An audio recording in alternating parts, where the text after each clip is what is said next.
경영인문학처세술 유튜브 구독자 여러분 반갑습니다.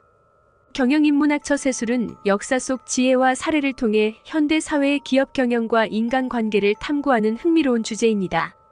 지난번에는 고려 거란 전쟁, 고려의 영웅 양규 곽주성 탈환 작전, 고려 백성을 구하라 인문학처세술이란 주제로 영상을 보내드렸고요. 오늘은 고려를 침공한 거란족의 역사와 황제 야유라보기 인문학처세술이란 주제로 영상을 보내드리겠습니다. 거란의 건국에 대하여 설명을 드리면, 요하라는 강랴오어는 우리 역사에서 굉장히 자주 등장하니까 아마 아실 거예요. 랴오어의 동쪽을 요동이라고 하고 그 서쪽을 요서라고 합니다. 이 랴우강을 쭉 타고 올라가다 보면 이 강이 동서 양쪽으로 갈라지는 부분이 나옵니다. 거기에서 서쪽으로 갈라진 쪽을 따라가다 보면 다시 북쪽 남쪽으로 두 갈래로 갈라집니다. 이 위쪽에 있는 이 강이 시라무른 강이고 아래쪽으로 내려오는 강이 라우어라고 하는 강입니다. 이 시라무런 강과 라우허 이 두 강 사이에 살던 유목민이 거란족이에요. 자, 원래 여기에 살고 있던 사람들입니다.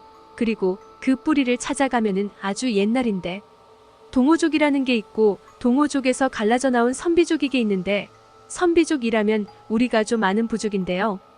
중국사에도 많이 등장하고 하는데 이 선비족의 후예가 거란이다 이렇게 알려져 있습니다. 그런데 처음부터 계단이라고 쓰지 않고 해단, 걸탑, 적단, 계달필단, 산단 여러 가지 이름으로 적어요. 이건 뭐냐면 그 사람들이 부르던 어떤 소리를 한자로 표기하면서 여러 가지 단어가 나오게 된 거죠. 이러다가 중국의 신당서라고 하는 책을 보면 북위에 이르러서 남북조 시대, 북조의 북위에 이르러 스스로 계단 키탄이라고 불렀다고 하는 기록이 나옵니다. 자, 그러니까 사실은 이때 키탄이라는 말이 나온 게 아니고 자기들을 부르던 여러 가지 그 소리를 계단 두 글자로 통일해서 표기를 하기 시작했다고 해석할 수 있는데, 그런데 우리 삼국사기에는 이 신당서 기록보다 더 앞서서 계단이라고 하는 이름이 등장합니다. 무려 고구려 소수림왕 8년 서기 378년에 계단이 북쪽 변경을 침범해서 8개 부락을 함락시켰다 하는 기록이 나옵니다. 그러니까 이미 4세기 후반 이때 이미 계단이 있었던 거예요. 이 사람들을 어떻게 표기하느냐 하는 문제가 각각 달랐던 거고, 삼국사기에서는 이미 그 전부터 계단이라고 표기를 했던 거죠. 그런 의미에서 삼국사기 고구려 쪽의 기록이 선구적이라고 할 수가 있겠네요. 자, 이렇게 유목을 하던 부족이 나라를 만들게 되는데, 그건 언제냐면 907년에 이 907년 어떤 해냐면 당나라가 망합니다. 당나라가 망하면서 지방에 대한 통치력이 당연히 약화되었겠죠. 지방 세력에게는 기회예요. 중앙의 권력이 약화되니까 지방 세력이 자립할 수 있는 공간이 생기는 거죠. 여기에서 야유라복이라는 한 부족의 부족장이 황제가 됩니다. 그런데 이 황제를 다른 곳에서는 탱그리카간이라고 써놓아요. 탱그리는 하늘이라는 뜻입니다. 카칸은 우리가 얘기하는 징기스칸 할 때 그 칸이라는 뜻이에요. 그래서 하늘로부터 어떤 권위를 이어받은 칸이라고 하는 뜻인데, 뒷날 황제 거란을 통일한 어떤 나라의 지배자, 이런 의미보다는 여러 부족이 연합해 있으니까 칸을 임기를 정해서 서로 교대로 하는 전통이었는데, 다시 얘기해서 임기제 카간이 되겠네요. 임기제 카간 야유라보기가 자기 순서가 되어서 카칸이 되었고, 907년에 황제로 즉위했다고 하는 것은 그 정도 의미를 갖는 것으로 해석을 합니다. 그런데 임기가 끝나면 물려줘야 되잖아요. 내려와야 되는데 야유라보기가 그걸 안 한 거예요. 내려오지를 않고 임기를 연장해서 장기 집권을 해서 이제는 내려오지 않는 황제가 되는 겁니다. 이것이 916년 거란 건국이라는 역사적 사실인데요. 그래서 이 기록을 보면 907년에 야유라보기가 황제가 됐다는 기록도 있고 916년에 거란이 건국되었다는 기록도 있어서 거란 건국이 907년이야 916년이야 이게 좀 헷갈리게 되어 있는데, 자, 사실은 알고 보면 그런 거죠. 907년 야유라보기가 임기제 칸에 오른 해 916년 야유라보기 임기가 끝나도 내려오지 않고 임기를 없애고 자기가 황제가 되어서 나라를 건국하는, 그러면 엄밀한 의미에서 거란의 건국은 916년이 되는 거죠. 야유라보기 황제가 되기 때문에 그 이후 거란 황실의 성씨는 야율씨가 됩니다. 그리고 야율 아보기 부인은 소씨였어요. 나중에 소손영의 그 소씨인데, 이 소씨가 대대로 황후를 배출하면서 황제는 야율씨, 황후는 소씨, 요짝이 거란이 망할 때까지 계속됩니다. 그래서 거란 사람 중에 소아무개, 그러면 아 높은 사람, 황후를 배출하는 집안의 사람 이렇게 이해하시면 돼요. 소손영 소배합 다 그렇습니다. 자, 그리고 나라를 세운 게 916년, 그리고 이때부터 중국 쪽을 바라보는데 이 중국에 있는 나라들은 전통적으로 인구가 많고 군사가 많은데요. 그래서 중국을 바로 공격하지 못하고 중국 위쪽으로 몽골 초원으로 공격을 합니다. 그래서 924년에 몽골 초원을 지나서 굉장히 서쪽까지 야율라 보기의 군대가 가는데요.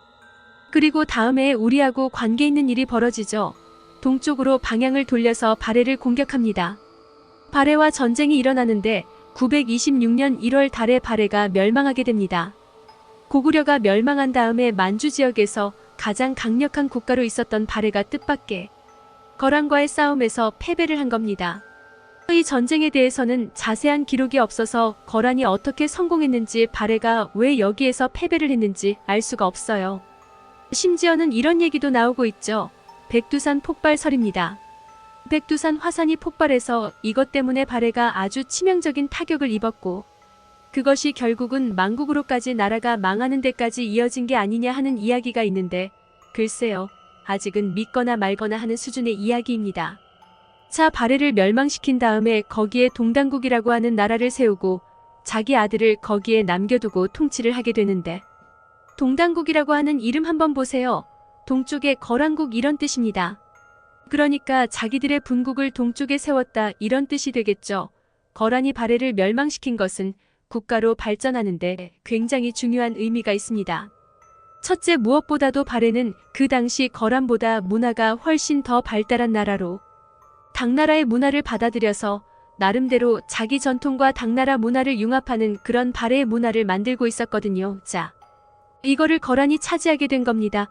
또 한 가지는 발해, 인구 발해, 사람들이 거의 대부분 거란으로 흡수가 되는데 일부는 고려로 내려가지만 자, 그러면서 노동력, 군대 이런 것들이 강화가 될 수가 있었던 것입니다. 우리는 한국사에서 발해, 멸망을 굉장히 애석하게 여기지만 우리가 애석하게 하는 만큼 이 거란에게 득이 됐던 겁니다. 자, 거란이 발해를 차지하면서 대제국으로 발전할 수 있는 발판을 마련한다. 이렇게 설명해도 크게 틀리지 않습니다. 발판이 마련됐으니 그걸 가지고 뭔가를 해야 되겠죠. 뭐냐면 연운 16주라고 하는 지역을 거란이 차지하는 일이 생깁니다. 이게 연주, 운주 등 16개 주라는 뜻이에요.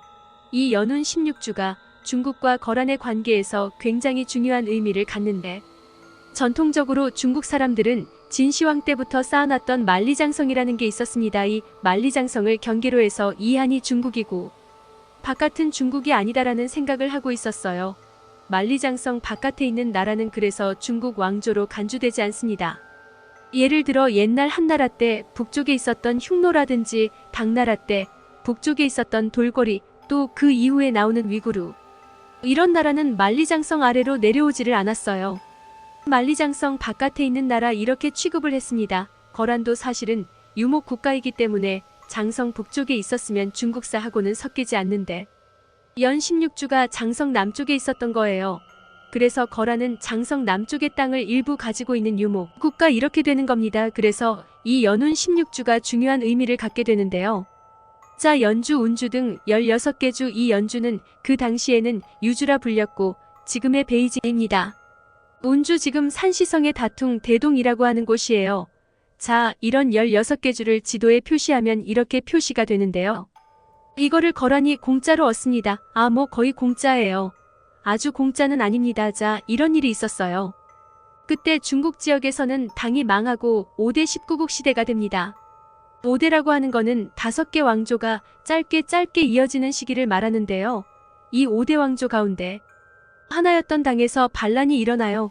그러니까 이 후당의 절도사였던 석경당이라고 하는 사람이 거란의 군대를 요청한 겁니다. 나를 도와달라 해서 거란이 석경당 요청을 받고 군대를 파견을 해요. 아, 파견한 게 아니라 그 당시 거란의 황제였던 태종이 이 야율라복이 바로 다음 왕입니다. 기병 5만을 이끌고 직접 가서 후당을 멸망시키게 되는데 그 절도사였던 석경당이 황제가 되는 것을 도와주는 과정에서 연주, 운주 등 16개 주를 얻게 되고 거란이 대제국이 되는 발판을 마련하게 된 것이었습니다. 경영인문학 처세술 유튜브 구독자 여러분, 오늘은 여기까지입니다. 계속적으로 경영인문학 처세술이란 주제의 영상으로 보내드리겠습니다.